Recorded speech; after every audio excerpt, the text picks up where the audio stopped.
All right, everybody. Welcome to another edition of Fantasy Football Today. It's been a busy afternoon for everybody other than me. Dave, Heath, and Ben just wrapped up a salary cap draft. I was not invited. Okay, well, maybe I'll grade your teams or something like that. Maybe I'll be like Heath and say, oh, I love your team. It's great. B-. I gave you a B. Yeah, well, you still my team deserved an A in the other draft we're going to talk about. This is the problem with America today. You're so entitled. Like, you get a B. There were so many times in my life where I was thrilled to see B or B- show up in my life. And now you get a B- and people are like, man, why do you hate me? Oh, I would have if I would have my parents call you up and be like, hey, my son deserved an A. That's what I would do. Ben Gretsch and Dave are here as well. So how did the salary cap draft go? It was very strange. It was very strange, I think. That there were all the elite players, not all, but I guess it should be like the top maybe. Let me start over. The top 2 running backs and maybe 4 running backs overall went for way more than I thought they were going to go for. McCaffrey went for 44% of the budget, and there's 15 roster spots. So money was flying early, and then I'd say there were a couple of steals, but by and large, it was a pretty decent representation of, excuse me, of what you could get out of a salary cap draft. Okay, it was fun. I agree with everything you said, except for the decent representation, and other than the fact that maybe some drafts look that way. But I thought that was pretty wild, to be honest. How much spending went off early? Like it became clear to me early that I didn't even want to get guys for a couple dollars under the budget that I had set for them, because there was going to be some huge discounts, and there ended up being quite a few. Dave, does your shirt have like coconut brassiere on it underneath the 2 words? No, those are fists. They're fists. Yes. Are you insinuating I'm wearing a man bro? Well, the shirt has a man's ear. I can't believe I just botched that. Hurricanes separated into 2 words, and the words are over your pecs, and there are That's things being generous. that look Thank you, kind of like coconuts. Oh, hey, so Heath. I didn't know. Yeah, Heath. Eyes up here, please. All right, guys, we got news and notes to get to. We got a lot of rankings disputes, but we're going, outside of the positions in terms of rankings disputes. Running backs versus wide receivers, running backs versus quarterbacks, or actually wide receivers versus quarterbacks. May have a tight end in there. It's going to get wild. But Clyde Edwards-Helaire versus Michael Thomas, Miles Sanders versus Julio Jones, Aaron Jones versus a wide receiver and a running back, Leonard Fournette versus DJ Chark, that kind of stuff. We'll get into that. Some news items to get to. There's a lot today. Let's start with this. Dirk Cutter, the offensive coordinator for the Atlanta Falcons, said Todd Gurley is going to get minimum 15 touches a game. On the high end, it could be like 25 touches a game. I believe last year, Devontae Freeman for the season was at about 17.5 touches per game. A lot of them were catches. Toward the end of the year, after he came back from injury, you look at Devontae Freeman's game, I got a ton of carries, and he was at more like 19.5 touches per game. But I don't know, 15 minimum per game for Gurley, up to 25. That would be a lot. But super seems like helpful. Really, really helpful. Like, he is either going to lead a committee or be a feature back. You can rank him anywhere from RB12 to RB30, and that would be appropriate. I think it's a little rosier than that, Heath. Like 240 touches, total touches, for a team that threw like 110 passes to their running backs last year or something. So if he got 40 catches, then you're looking at 200 carries for the season over a 16-game season. That's a tiny minimum workload minimum. He's fine, going to be more than but that's part of the range. And then the other end of the range is that he might touch the ball more than anyone named Christian McCaffrey. One of those 2. One of the things I love about, or I don't know if we can really read through this at all, but it feels like coaches don't know how many touches there are to go around sometimes, because they'll say, like, I want my back to be a 30-touch back, or they'll say multiple backs are both going to get 15 touches per game, and you can't really average 30 running back touches per game. But this one, setting the bar at 15, it almost feels like I'm going to lean towards the 15 side. I usually think they're overestimating with the numbers on these. Remember the Tavon Austin thing where they were going to get him like 8 to 10 carries and 6 to 8 targets per game? That was fun. Gurley had 9 games last year with at least 15 touches. So 15 to 25 per game, that's going to be an improvement for sure. I'm sure Cutter's just trying to say, hey, look, when the game flow is going our way and we've got, some clock to grind down in the fourth quarter, yeah, you can see Gurley get a lot of carries. And he did have a 25 carry game last year. It was against Chicago, and he had 133 total yards in the game and a touchdown. So that would be really, really great for Todd. So Gurley had 254 touches last year? 223 on the ground, 31 through the air. So that's 254. Yes. So he averaged 16.9 touches per game. Right. Well within the range. Which is pretty similar to what Devontae Freeman averaged last year. So Right. Todd Gurley right now is 31st overall, RB15 on Fantasy Pros. That's ahead of Chris Carson. It is after Miles Sanders, Austin Eckler, Aaron Jones. But it's pretty much we're obviously going to take James Conner over Gurley, right? Yep. And Carson as well? For now, yes. Yeah. Melvin Gordon? No. Dave? I'm taking Melvin over Gurley for right now. Ben? I want none of them. Don't say that. You picked one of them today. I want Gurley over Melvin for sure. Absolutely. Okay. All right. Second news item. Daryl Henderson is questionable for week 1. They're hopeful for him. There's obviously no injury report yet, but let's just say his status is in question. This is what the LA Times said about Darrell Henderson and the Rams running backs.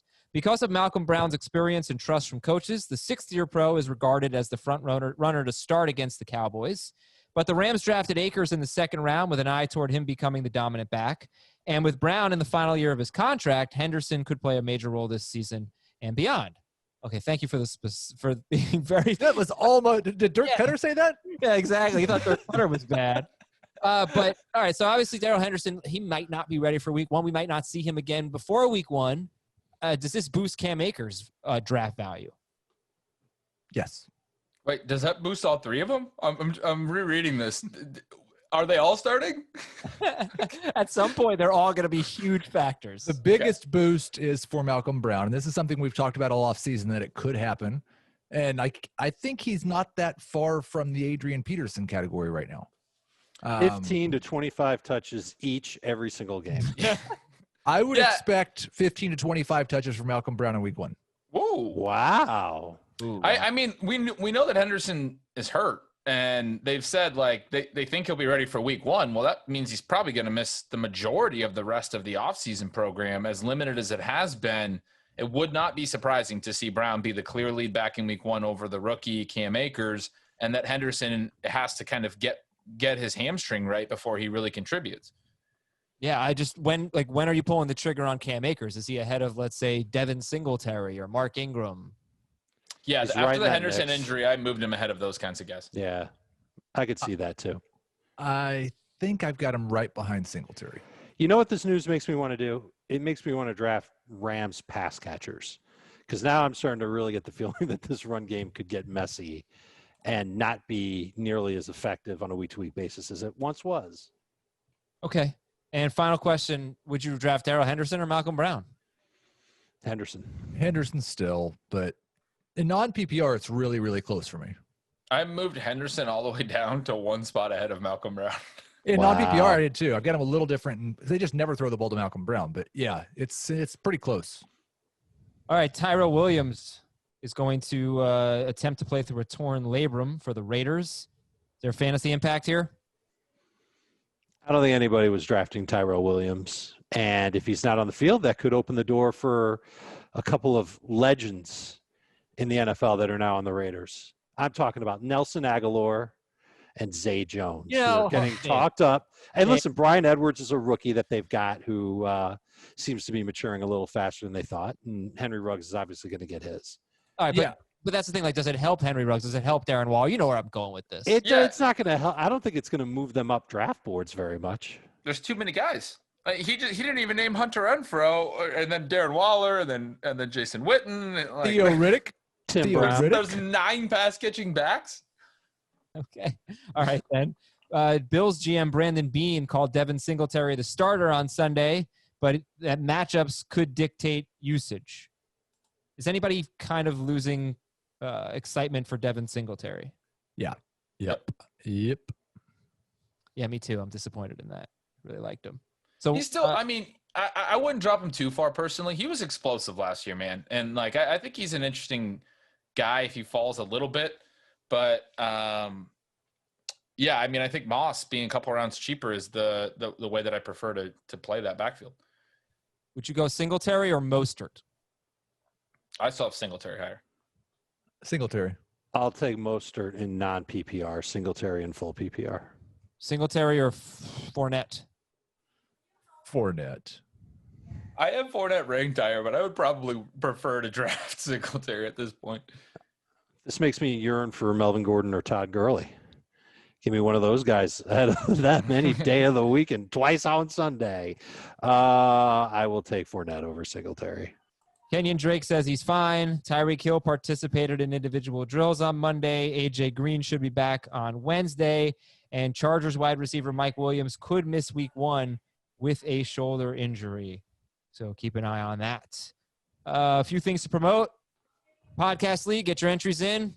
Hopefully by Friday if you can. If you are sending a video or an audio or even audio, try to send a YouTube clip. I don't really want to download anything, so please send me a YouTube clip. Follow us on Twitter. I really never give our Twitter handles out. I'm at Adam Azer, AIZER. Dave is at Dave Richard. Heath is at Heath Cummings Sr., at Heath Cummings SR. Ben is at Yards Per Gretch. I don't get it either, at Yards Per Gretch. Jamie Eisenberg is at Jamie Eisenberg, Jamey. Oh, Ben, what's your Twitter? At Ben Schrag? CBS? Yeah, the account you followed like a month ago. Wow. I think it's interesting that you spell Jamie's first name and not his last name. IZNBESENBERG. Ben, what is Adam, you should just tell people to follow FF Today, and they'll be able to find us through that account. Well, listen, you know I'm selfish. You know I'm about me. I have 49.9. Wow, you're almost to 50? Yeah, I really come on, let's just get there. Let's be your second or third time crossing over 50,000 followers. I think it's my second. 6 years ago, Nando bought me 100,000 Twitter followers. I had to write into Twitter to tell them to remove them. So, no, but Ben, give me the other Twitter accounts we should follow. FF Today. Mm-hmm. And all the ones you just listed. That's all you need to do. Use What the about hashtag yours? AskFFT. I only have 16,000, so you guys should all follow me. All right, Yards Per Gretch. Okay. Find Ben. Ben is a much better follow than Adam, so can't confirm. I don't really tweet that much, but I do tweet about this show a lot. So, and one more thing to tell you about, guys. A new podcast. Holy crap. Now, we've been giving you, hopefully, league-winning analysis for more than a decade. It's part of the CBS Sports Podcast Network. And now, coming at you fast with a brand new podcast. It's called Fantasy Football Today in 5. All right, this podcast that you're listening to now is not going to change at all. But we are coming out with a 5-minute version of it. You're going to hear from all of us. It's going to be 2 people per night. We're going to release it every morning. So if you don't have time or, whatever, you want to listen to both, you get the 5-minute version, then you can listen to the full version. It's called Fantasy Football Today in 5. You can download it anywhere. You can listen on Spotify, Stitcher, Apple Podcasts, or smart speakers, or anywhere else podcasts are found. So we're releasing it August 31st is going to be the premiere for Fantasy Football Today in 5. That's the name of the podcast. That does not replace this podcast. Don't stop listening to this one. This is the big fun one. But if you need a quick fix, Fantasy Football Today in 5. All right. Now Team Name Tuesday? It is Team Name Tuesday. Team Name Tuesday? Could we try FFT Quickie? I think it's a really quick, short little FFT. I was thinking 5-minute fantasy. 5-minute fantasy is not bad either. Yeah. What if we just call it?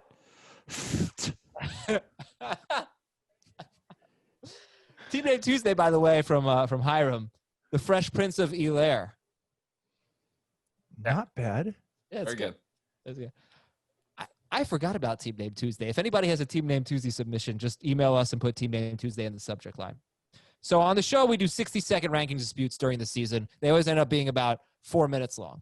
So we'll see what happens. I'm going with 122nd rankings disputes. I'm going to put 2 minutes on the clock for each of these. I have Twitter polls for 3 of them. But we're going to start with this one. Clyde Edwards-Helaire, Fresh Prince of Helaire, versus Michael Thomas in PPR. You want a little context? Kareem Hunt, in 2 seasons with the Chiefs, he averaged 18.4 and 20.8 points per game in PPR. Michael Thomas, in his last 2 seasons, averaged 19.7, right in between Kareem Hunt's years. And then last year, 23.4 fantasy points per game. Better, much better than anything Hunt had done.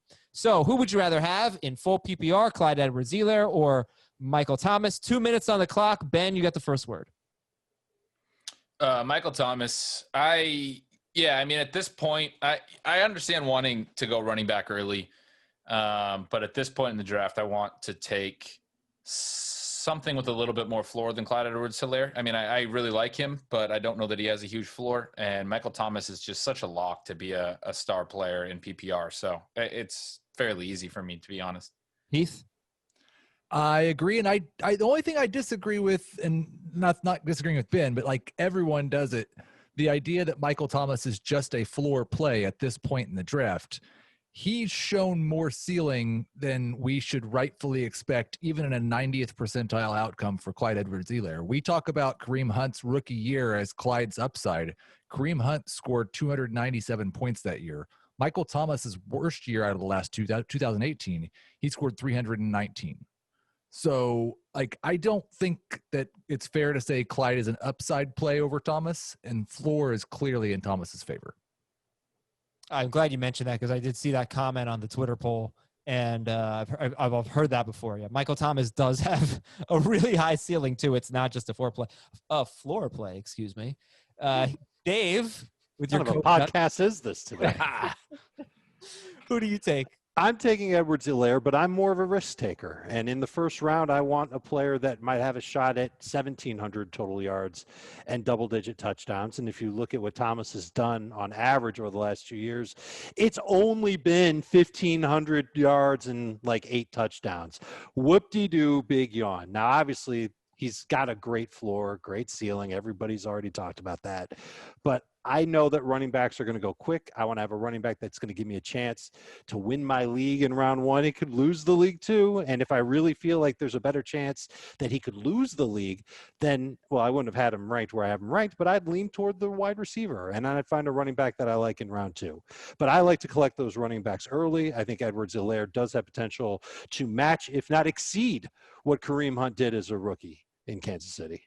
All right. Twitter poll says Michael Thomas, 68.5%, Clyde Edwards-Helaire, 31.5%. I'm going to pause from the 2-minute time limit. You guys did pretty well there. At what point in the draft do you care less about total points when just comparing running backs versus wide receivers? Obviously not quarterbacks or tight ends. Less about total points and more about position scarcity, because if Clyde Edwards-Helaire scores 20 fewer fantasy points than Michael Thomas, does that make Michael Thomas a better pick? Or is that close enough where you say, all right, well, look, at least I got, he's a running back. I needed that. I think that that depends too much on how you feel about the round 4 and 5 running backs and wide receivers, I think. I think we all like wide receivers a lot more, don't we? Absolutely. Well, you can like the receivers more, but 20 points is it's only a point a week, but that's a pretty big difference. It's a lot. Yeah. And I think the expectation should be that Thomas's ceiling is at least 20 points higher than Clyde's, and his floor is probably 100 points higher. But that being said, if it was, and somebody said this when I was talking about it today on Twitter, if you're guaranteeing me 320 points from a running back and from a wide receiver, I'm taking the running back. Well, obviously, I agree 100%, but that's not what we're talking about here at all. Right. Okay. All right. Next 122nd ranking debate. Miles Sanders, who averaged 17.8 points per game in the 6 games that I like to look at, weeks 11 through 16, and versus Julio Jones, who is typically better than 17.8 points per game. Last year, he was at 18.3 points per game in a sort of down year. This is in PPR. Miles Sanders versus Julio Jones. How about we just say who we like? Dave, Heath, Ben, and then we'll debate it. It's 2 minutes on the clock. Dave. Sanders. Heath. Julio. Ben. Sanders. All right, Heath. Make the case for Julio over Miles Sanders. Another situation where I think like the expectation should be that Julio outscores him by 30 points. And it was really close, and I could have gone on. We're talking about PPR here, I assume. Yes. Like in non-PPR, I'd take Sanders. But I think the week-to-week leg injury, if nothing else, should be the tiebreaker here. Like we have one guy who we might not see practice again before week 1, and another guy who's healthy, and we, at the very least, we think they're going to score a similar number of PPR fantasy points. But I think that Julio probably outscores him by 25 to 30. Dave? I think this is the exact same argument we just had about Edwards-Helaire versus Thomas. And I'm not going to fault anybody for taking Julio, not even Heath. Eyes here, Heath. I think that Sanders, he's got that upside, and we saw it last year. He was on pace for pretty much the exact same numbers that I told you Michael Thomas's average over the last 2 years, 1,500 total yards and 8 touchdowns, and that was without him getting 1,000 yards rushing. I think he can get there this year. I think he can be a big part of the passing game in Philadelphia. You can be worried about the week-to-week injury now, but it's not something that's guaranteed to bleed well into the season. Derrick Henry last year had a calf injury that cost him pretty much all of training camp, and then he went off last year. He started strong, kind of had a lull in the middle, and then the second half of the year, he was awesome. So I think that just because he's hurt now doesn't mean he's going to be hurt forever. He's got more upside, I think, even in PPR than Julio Jones. Yeah, Ben? No, I want to hear Heath's comeback. Okay. I just want to say, like in 2018, Julio Jones scored 329 fantasy points, and in 2015, he scored 371. Like, I don't think it's reasonable to say he's Miles declining, Sanders, is what you're saying. that Miles Sanders has a higher ceiling than Julio. Like, maybe he's more likely to reach his ceiling. I don't really even agree with that, though. Like, I think the only argument for Sanders over Julio is positional scarcity, but maybe I'm wrong. My short answer would be I had Sanders pretty far ahead of Julio, probably about 6 or 8 spots prior to the injury, and I still think that Sanders has, again, with the upside, this is where positional scarcity matters for me, and I think he has upside to be a top 5 running back, and I will take that here. Okay. Next up, Aaron Jones versus DeAndre Hopkins. Aaron Jones last year averaged 19.6 fantasy points per game in PPR. DeAndre Hopkins was only at 17.9, but the 19.6 for Aaron Jones, that's worse than what Hopkins has been in his best years. He's usually in between 20 and 21 fantasy points per game. If he can get back to that level, which we're not sure he can because the targets, blah, blah, blah. So Aaron Jones or DeAndre Hopkins, Dave, Heath, Ben, go. Hopkins. Heath. Jones. Ben. I don't know. I'm probably not taking either Pass. of them. I honestly, yeah, I'll take Hopkins. Okay, Dave, first word. There is something off about Aaron Jones to me, based solely on what the Packers did in the draft and the regression that's expected from the touchdowns that he had last year. And look, he can keep scoring a touchdown per game and make a big, silly fool out of me. But I think DeAndre Hopkins is in a great spot to lead the Cardinals in targets, catches, yards, and touchdowns. He's a great red zone threat. He's a dominant receiver in contested catch situations. I think Kyler Murray is going to lean on him quite a bit. And I think the catches here are going to matter a lot. Last year, we saw Aaron Jones get 49 receptions. Talked about that number a lot. I think you're going to see Hopkins at least double that number. So even if he doesn't have as many total yards as Aaron Jones, the touchdowns I think can be pretty similar, and the catches will be better for Hopkins. Okay, so Heath, you said Aaron Jones, right? Yeah, and I don't have they're within 2 spots of each other, so I don't have a real strong feeling on this either way. I just this for me is probably the point where positional scarcity would matter. I am skeptical of Hopkins' target upside in Arizona, and that doesn't I could just be totally wrong about that. But based on the offense that I expect Cliff Kingsbury to run and what they did last year, I don't think there's going to be a 160 target guy on this offense. And DeAndre Hopkins, 4 of the past 5 seasons has been below 8 yards per target. So if you put him at 140 targets, you're looking at an 1,100 yard season. I feel pretty confident Jones is going to have more total yards than that, and I think he has more touchdowns too. Hopkins is crushing Jones in the Twitter poll. 75% for Hopkins, 25% for Aaron Jones. I don't think anybody wants to get caught with Aaron Jones on the roster when he only has 6 touchdowns in the season. The weird thing is that, like, NFC ADP, Jones is crushing Hopkins. So I think it really depends on your audience with this question. Is he? I thought they were both like two of the most overdrafted players. Jones was 13th. Yeah, last I thought saw. was right around there as well. Maybe he was. Maybe I was wrong. Let me take a look. Since August 1st on NFC, I just remember these two guys.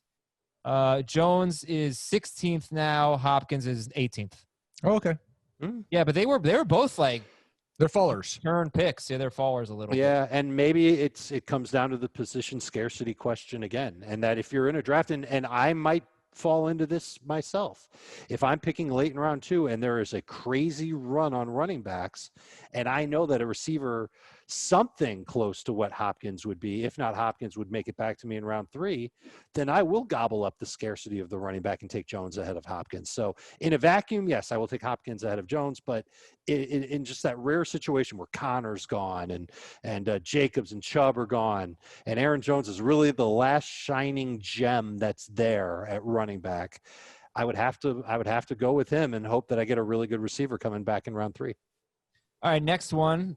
Ben, I'll give you the first word on this after we say who we like better. Aaron Jones versus James Conner, which is, getting James Conner's getting some helium, as they say. So who do you like better, Aaron Jones versus James Conner? Let's go Ben, Heath, Dave. Ben, go. I think I'll take Jones. Okay, Dave or Heath? Connor. Jones 1 spot ahead of Connor. Literally back to back. Okay, so James Conner at his best, 21.5 fantasy points per game in 2018. Last year, that's 2 points per game better than Aaron Jones last year in PPR. A ton of catches. So, Ben, you said Aaron Jones. Obviously, it's close for you. Go ahead. Yeah, I think we've pushed Jones down a lot. We've talked a lot about the negatives. I still am wary of drafting him. I'm going to be wary of drafting Conner as well. But Jones has been a little healthier, right?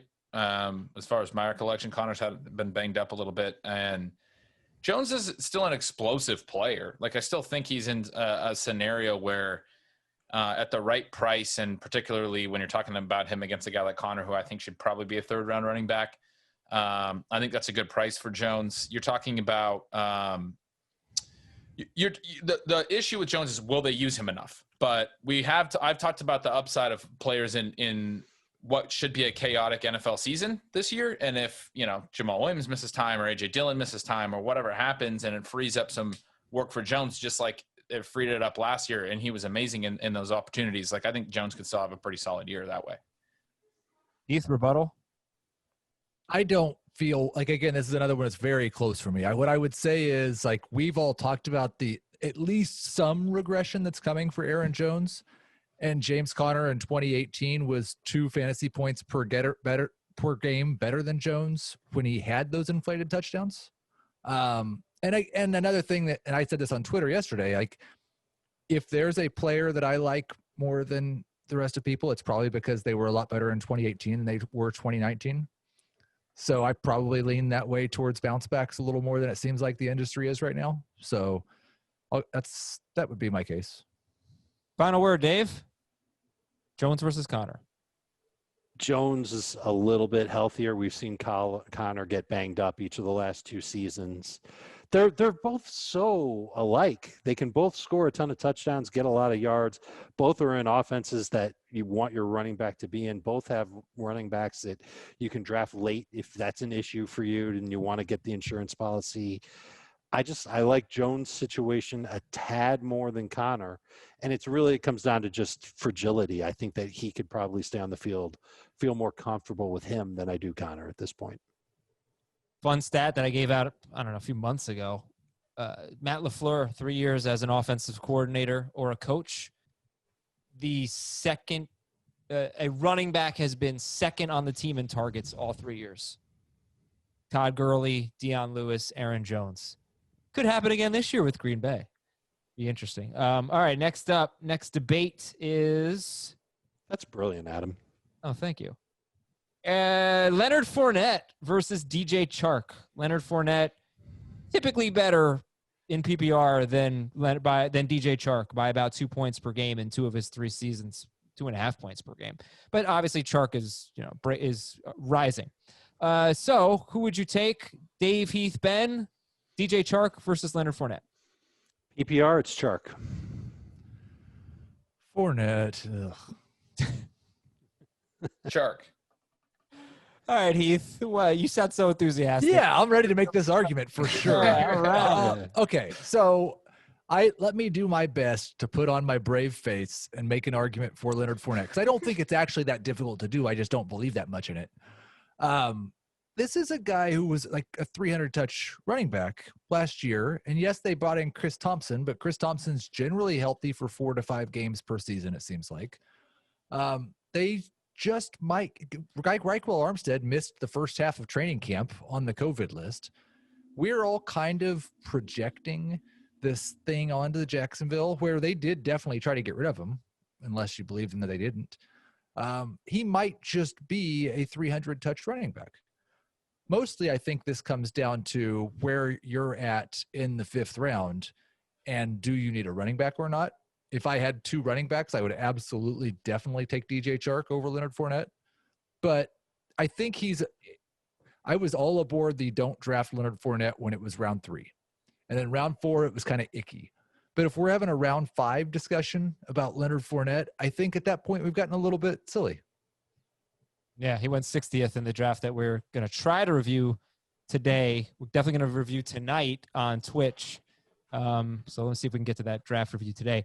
All right, Ben, I know, this is a wide receiver range for you. This is like a round 5 pick. DJ Chark, you're taking over Fournette.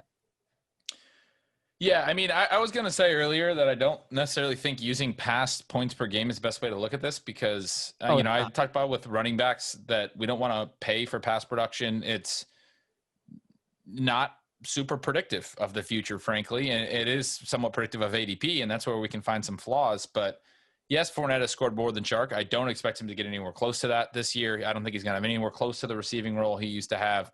I think there's a very real risk that they bench him. I don't buy into he's in a contract year. They're going to run him into the ground.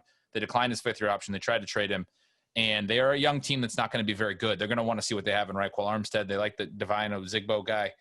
I just don't see any real scenario where Fournette plays 16 games and is their lead back. I mean, I just don't even think that's a likely possibility, frankly. I think it's less likely than them turning away from him at some point this season. So it's a pretty clear one for me. I don't think I would take Fournette before the 8th round, to Heath's point about him slipping. I don't want him. Okay, and Dave, this has been a case against Leonard Fournette, really, but you said Chark. Why don't you make a case for DJ Chark? The case for Chark is that his team profiles to throw a lot this year. They've got a young quarterback who seemed to connect really well with DJ Chark last year, particularly in the deep ball, and not enough in the red zone. And I'm looking forward to that changing this year. And it sounds like Chark is going to be the one who could step up and get that garbage time production. I think Jacksonville is going to lose a lot of games. They're going to play from behind or at least stay competitive. I don't see a lot of games where they're going to have a lead and they're going to say, all right, Leonard, bring it home for us. I don't think that's going to happen. And I think DJ Chark is going to continue to be that number 1 type of wide receiver. I think he takes a step this year. I wrote about him in players that I think are going to have a career year. I think he beats what he did last year, and that means more than 8 touchdowns and more than 1,008 yards. I think he's going to have a fantastic season. All right, we got a few more here. Let's go to David Johnson versus Courtland Sutton. David Johnson versus Courtland Sutton in PPR. Dave, Heath, Ben, who are you taking? I believe I have Sutton ranked higher in PPR. Heath? Johnson. Sutton. Ben, you go first. Sutton over Johnson. Same argument. I don't buy that David Johnson's fully healthy. There's upside here. If he's back to himself, he could be good. But we know that Deshaun Watson hasn't thrown to his backs a ton. I don't really buy into the concept of guaranteed touches. We think that, he's going to have a big role. Too often, those types of roles don't actually materialize for a full season. Courtland Sutton's a young, emerging wide receiver. I think he's their clear number 1. I don't think Jerry Jeudy's anywhere near on his level yet. And I think Sutton's going to probably be a little bit surprising this year now that we've kind of knocked him down a little bit. I don't love the Denver offense, but certainly would rather choose this emerging young receiver over, a declining running back that was hurt last year. Or Heath? The last 3 years. Yeah. Heath? I mean, yeah, we don't know for sure what the touches are going to be for anybody, I suppose. But Wait. They traded DeAndre Hopkins Todd for him. Gurley. We know that Todd Gurley is going to get 15 to 25. That's true. We're locked in. We got that. Whew. One down, 31 to go. Did trade DeAndre Hopkins for him, and Carlos Hyde had 1,000 yards in this offense last year, and I think he's still better than Carlos Hyde. So that would be the case for David Johnson, I suppose. And I agree that we'll start week 1 with Courtland Sutton well ahead of Jerry Jeudy. I think Jerry Judy's a lot better talent than Courtland Sutton is, and that may not be the case by week 15. I agree 100% with that. I think Jeudy is the better talent, but I don't know if we're going to necessarily see that right away. The other thing is that, and this is based on film last year, Drew Lock, when he was in need of making a play, it didn't matter who was covering Courtland Sutton. He was firing at him, and it paid off several times last year in those 5 games that Lock started. I think that Sutton is going to be like the Huggy Bear, the BFF for Drew Lock. As for David Johnson, 28 years old, averaged 3.7 yards per carry each of the last 2 seasons on a team that has bumbled their run game each of the last years. They traded for Duke Johnson. They mishandled him. They're going to mishandle David Johnson. He's a good pass catcher out of the backfield. This team doesn't throw to their running backs very much. They've got a spread offense coming in. It's going to impact their receivers more than the running backs. Duke Johnson might end up with more catches than David this year. And I think he's just a gets what's blocked type of running back. Good offensive line for that here in Houston. I think that they're doing all right, but I don't know if he can stay healthy. I don't know if he's that same effective runner that we saw a couple of years ago, or even the same runner that we saw at the beginning of last year before he got hurt and came back, and he was running like he had a 20-pound bag of sand in his pants. He was terrible. So I want to avoid David Johnson. I'm not excited about him at all. Do you guys think we went over or under 2 minutes on that one? That was over. Yeah. It was par for the course. I bet I was under my share. Probably. So that'll do it. I guess we can finish off. By the way, David Johnson won the Twitter poll on this one here. David Johnson got 57% of the vote, 43% for Courtland Sutton. And I'm glad that I'm finally not on Twitter's side for one of these. Makes me feel much better. I don't know. I honestly don't know how good Courtland Sutton is, and I think a lot of people don't know how good Courtland Sutton is. I think he's pretty good. Did you guys watch football last year? I feel like I'm taking crazy pills. But I think Jerry Jeudy might be better, but that doesn't mean – Jerry Jeudy was a first-round pick, and he was an awesome player in college and an incredible recruit too. Like, he could be great, but that doesn't mean that Courtland Sutton isn't also great. And I think Courtland Sutton's better this year. I think we all do. But I don't want to disparage Courtland Sutton because I think he's underrated a little bit. And like, we're all so excited about McLaurin and Metcalf in that range.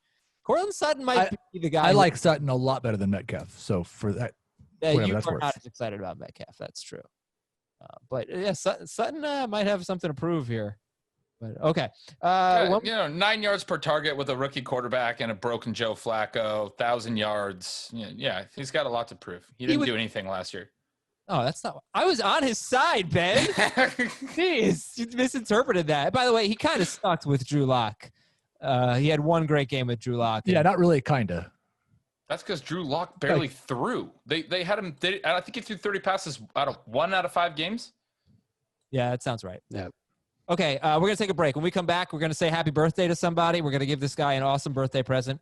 We are going to talk about some players who are having good camps, which, in case you have missed it, is basically everyone in football. They're all looking great. The coaches love everybody. It is so stupid and so annoying, to be quite honest with you, but we'll try to sort through it and figure out what's real and what's just hype when we come back on Fantasy Football Today. It's a very special day for Joey Wright. Joey Wright, I mean, look, today is not only his birthday, but he is in the podcast league, and he is co-managing a team with Dave Richard. Triumphant music for Joey Wright. I can't play happy birthday. I probably could play happy birthday, but I'm not going to. Welcome to the podcast league. Dave, this guy is a big fan of yours. Oh, I know. I get tweets from Joey all the time. Yes, he says, hey, buddy, it's Joey.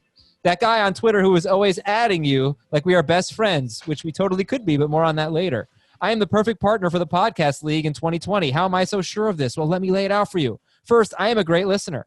Every day for the last 10 years, I've been listening, as you joked, as you advise, as you analyze. Podcasts, radio shows, Planet Fitness, shower solos. Through thick and thin, I've been listening to Dave. Also, you make me strive to be the best Joey I can be. You make me want to be a better man. In 2016, when I sent my annual pro wrestling team names, you seemed less than thrilled. It crushed me. But I used that as an opportunity to be better. What did I do in 2017? Razor Moncrief and Hunter Hurst Henry. 2 graded 10 team names. You make me better, Dave. Sometimes it's tough love, but it's love nonetheless. I'm dedicated to our team, Dave. So dedicated. So much, in fact, that I want you to have Thanksgiving off in 2020. I've got our team covered. I was smart and scheduled my vasectomy for the Wednesday before Thanksgiving. I'm taking the bullets out of the gun to stay in bed for 4 straight days and not miss a thing. Not one inactive will get by me while you spend the holiday with your wonderful family. I'll be watching our team. Let's put the naughty in Nana and make this happen, Big Kane. I'm in it to win it. I'm not buddying up to Jamie just to meet his famous cousin or cheersing craft beers with Heath or giving Adam arm waxing tips. I want a tombstone pile drive the other 13 teams through hell in a cell and have our hands raised in victory together. That's a dedicated entry. That was the greatest love letter I've ever heard. We have a Ben Gretsch song, by the way, as one of the entries that I plan on playing hopefully tomorrow. Oh my god! I'm sharing a team with that guy. Yeah, And when they're in the draft room and Dave's being nice and said, "Okay, we'll go with the guy you want here," and that guy busts, will he be Joey wrong? You could do better. After they take their kicker in round 15, will he be Joey left? We're not taking a kicker in round 15. Joey If right. Joey's been listening to the podcast for a decade, then he knows the basic do's and don'ts of fantasy drafting. I'm confident of that. Round 15 is the last round, right? That's when you would take a kicker. Well, do we have kickers in the Yes, we podcast have league? kickers. Yes, they kick. Of course we people. do. Then I guess that's what we're going to do then. Round 15 it is. But then you'll be done and he'll be Joey left. Joey left. Yes, he left the draft room. Yes, better than that. Heath, by the way, are we doing it for the people league or what?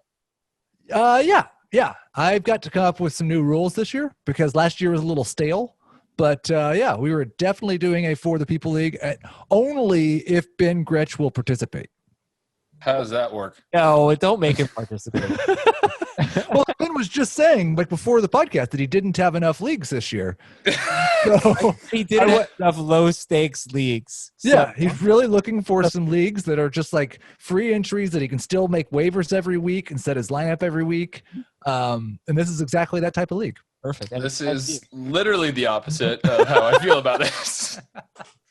All right, these guys are having good camps. I'm sure there are a lot of names that you can throw in here too, but these are just the ones I came across. It's three tight ends. OJ Howard for the Bucks, Dan Arnold for the Cardinals, Logan Thomas for the Redskins. OJ Howard, Dan Arnold, Logan Thomas. Do any of them deserve to be drafted in a 14 team league? Good question. Say it, Ben. You I want to mean, say you know, it? I want to say Logan Thomas. You know where I'm at on this.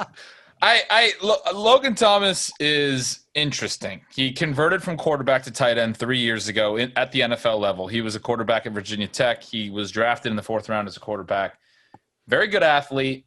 Tall, big guy. They gave him $2.25 million guaranteed this offseason and a signing bonus to bring him to Washington when they probably didn't really need to. I think he's kind of interesting, and they've kind of been talking about him all offseason. I've mentioned him a couple of times this summer on the pod.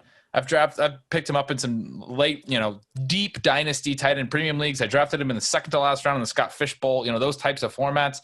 I don't know if he's necessarily draftable in a 14-team league yet, but if you're in a league where, 25 tight ends go, that's where I'd start to look at him for sure.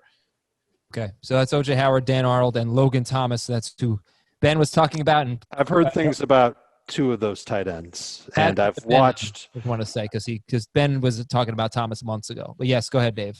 The Thomas, I've heard some things about. Arnold, I've heard some things about. And Arnold, if you watched him play, he didn't play a whole lot with Arizona last year, but I mean, big dude. big guy who could be a factor in the red zone, could steal some touchdowns away from everybody in Arizona. But I'm just not sure if he's going to get enough targets to warrant regular fantasy use.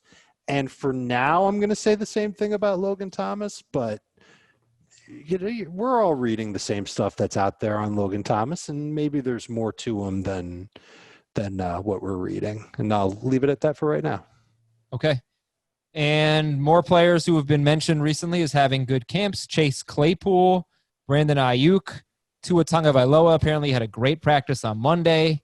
San Francisco running back Jermichael Hasty, Buffalo wide receiver Gabriel Davis.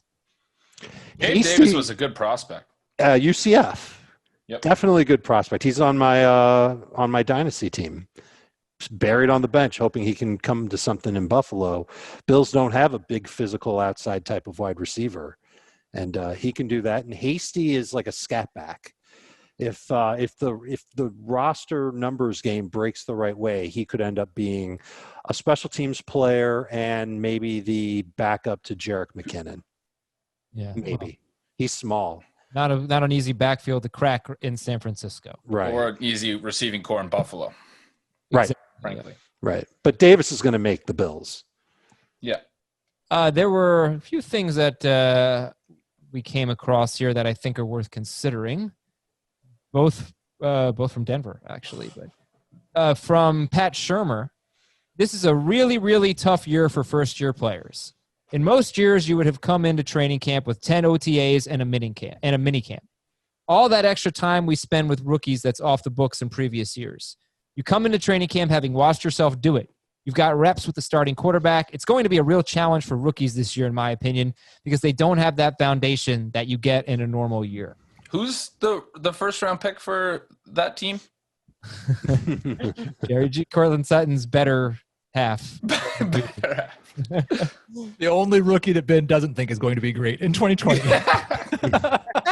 Well, there's that. There's Vic Fangio, who said that that's their head coach, that his team has already had more soft tissue injuries in 8 days of practice this year than they had in OTAs, training camp, and preseason games combined last year. And then there's this, which is completely unrelated, but possibly related. Starting pitcher injuries in baseball are through the roof this year. 98 pitchers on the IL through the first 31 days of the season this year, not including COVID IL, and 51 last year. And people are talking about the shortened spring training. It's different, right? I mean, it was a shortened spring training. This is actually a longer training camp. But the irregularity of the baseball offseason has not helped players stay healthy in terms of like sports injuries, not COVID. It's just, I don't know. It's interesting. We might see just a lot of backups this year, guys. There's that, and then there's the rookie thing, and a lot of question marks. I don't really know how to frame it, but it's going to be a year unlike any other. I think I'm pretty confident in that. And the most opportunity-dependent position is running back, and guaranteed touches aren't real, and you should load up on late-round running backs. And what about rookie running backs, though? What about the thing that Shurmur said about the rookies? It doesn't concern me that much. I think it's his opinion, and it kind of concerns me a little bit for the Broncos. I don't think it'll be the case across the league. We saw Terry McLaurin start week 1 last year. His camp was longer, yes, but there are rookies that are good enough and they get on the field pretty quickly, and others that take a few weeks. It might take some a little bit longer this year, but it doesn't have me off rookies. In fact, I think rookies are an incredible value in redraft right now. All right. I hope you're reading our newsletter, the Fantasy Football Today newsletter. Great stuff. Chris Towers compiles it, and he's got quotes in there, really interesting quotes. Patrick Mahomes likes DeMarcus Robinson a lot. He's a guy who could be a number 1 receiver in several different places. Sure. We never talk about it. We all know McCole Hardman could be great value if Tyreek Hill is hurt, same with this and that. But what about, like, Robinson got a lot more snaps than Hardman last year when Tyreek Hill was out. Yeah, Robinson could absolutely be a number 1 receiver in the XFL, the CFL, the AAF. You know what? Andy Reid said that I think he called him like a rising star or something like that. something. Okay. Like I think this is a good question. Like, let's say everybody stays healthy for the Chiefs. What's our projected targets for Demarcus Robinson and Mecole Hardman? I'm not answering. You can tell that's you guys. Maybe 60 targets for Robinson, and maybe 80 to 90 for Mecole Hardman. It depends on Sammy Watkins. You're saying that Watkins is healthy and playing a bunch Yeah. too? Yeah, Watkins and Tyreek play 16 games. I'll say in that scenario, Robinson gets like 30 to 40 and Hardman gets like 70. So, okay. That's a big change. Well, my point is this. If there's an injury to Kelsey or Hill or Watkins, don't forget about Demarcus Robinson, okay? And we won't on waiver wire, when we give the show. He was productive last year as well. Then there's this quote from Keenan McCardell, who was the Jaguars receivers coach. Now being up close with Laviska Shenault, he has that power of Andre Johnson. I hold Andre in high regards. That's my guy. We're good friends. But I've also seen him work every day. I see the power that he has. He kind of reminds me a little bit of Andre. He has that type of power. All right. 30 home runs for Laviska Shenault.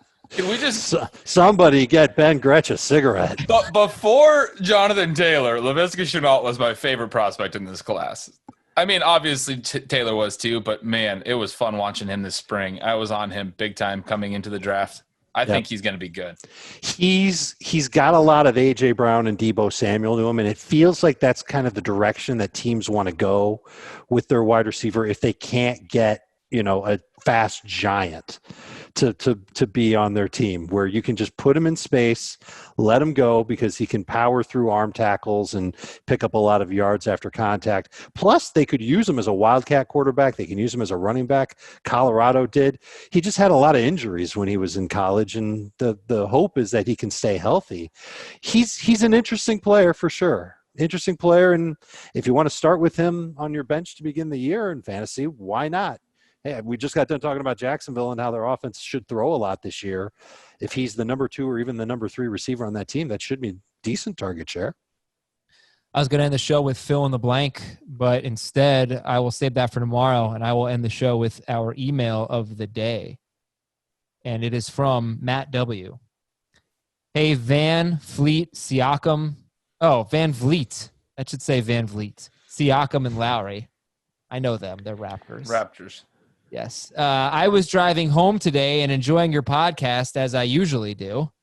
I took a shortcut through a nearby plaza. The podcast is playing loud on full blast with my windows down, enjoying the beautiful weather. I come to a stop sign in the plaza where there was a large group of attractive girls. When all of a sudden it happens, Adam plays the Heath Sigh soundtrack. Oh, there. Where's my Heath Sigh soundtrack? Oh. There we go. Okay, the girls all stop and look directly at me. The sighs continue, and I can't help but laugh. To them, it must have sounded very strange. I felt immediately insecure and drove off, almost feeling ashamed. Thanks, Heath. All I ask is that you please let me into your podcast league. As a longtime 4-season listener, I would love the opportunity. Blah, blah, blah. Heath, that's up to you. You could be in the For the People League. Come on. All right, well, we're sorry that Heath creeped out the pretty girls in the parking lot. Not the first time. Well, yeah, not the first time. We'll see what happens with the podcast league. Thank you for your email, Matt, and all of you for emailing. I appreciate it. Fantasyfootball@cbsi.com. Tomorrow, we'll talk about some polarizing players. We'll do the fill in the blank, and we'll tell you the differences, how to draft in 10-team leagues, 12-team leagues, 14-team leagues, etc. I want to thank Ben Gretsch, Heath Cummings, Ben Schrager, Dave Richard. I'm Adam Azer. Talk to you on Twitch on Tuesday night and tomorrow afternoon on the Fantasy Football Today podcast. See you later. Want more of the Fantasy Football Today podcast and nonstop year-round fantasy advice? It's simple. Hit the subscribe button and hang with us all throughout the year.